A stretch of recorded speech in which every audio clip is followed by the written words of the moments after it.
What's your don't tell mom about this moment? Mine, it cost me my brother for 6 years. I was 17 when our world cracked open. My mom was diagnosed with stage 3 breast cancer. She was everything to us, our center of gravity. But my little brother, who was 15 at the time, took it the hardest. He was always her boy, the one who knew her favorite songs, brought her breakfast in bed, stayed close even as most kids pulled away. 2 months into treatment, she wasn't doing well. She was fragile, hair gone, barely able to eat. Watching someone you love disappear slowly is unbearable. My brother was unraveling. His grades dropped, he barely slept. He never talked about it, but the pain was always in his eyes. Then one night, I heard the front door slam at 2 a.m. I walked into the kitchen, and there he was, eyes glassy, hands shaking, stinking of something chemical. On the counter was Mom's jewelry box, and inside, 3 pieces were missing, including her wedding ring. I stared at him. What did you do? He looked at me almost numb. I needed money. There's this guy who has something that helps me sleep. Mom doesn't even wear them anymore. I didn't yell. I didn't cry. I grabbed my keys and drove him to the address he gave me. Sketchy neighborhood. Shady guy.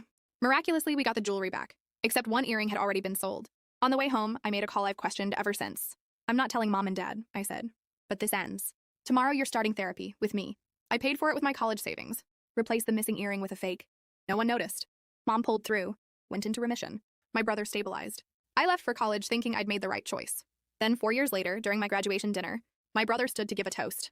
It started off sweet, until his voice changed. What many of you don't know, he said, looking straight at me, is that during Mom's cancer treatment, my sister stole her jewelry. Silence. My heart stopped. She even replaced an earring with a fake, he said.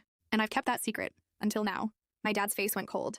Everyone looked at me like I was a stranger. After dinner, I pulled my brother aside. How could you lie like that? You know the truth. And he just stared at me. You made me your little project, he said. You fixed me. This was my way of evening the score. He blocked my number that night. And for 6 years, he kept up the lie. My parents stopped trusting me. I missed holidays, graduations, watched my family move on without me through Instagram posts. Then, last month, I got a package. Inside was the real earring. And a note.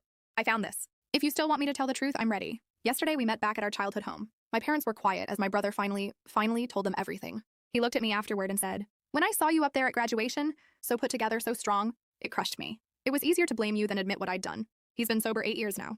He says therapy helped him see what he did wasn't just betrayal. It was punishment for my trying to protect him. I looked at him, this stranger, who used to be my best friend, and said the one thing that had lived in my chest for years. You didn't just steal jewelry. You stole my family, and I was only trying to save yours.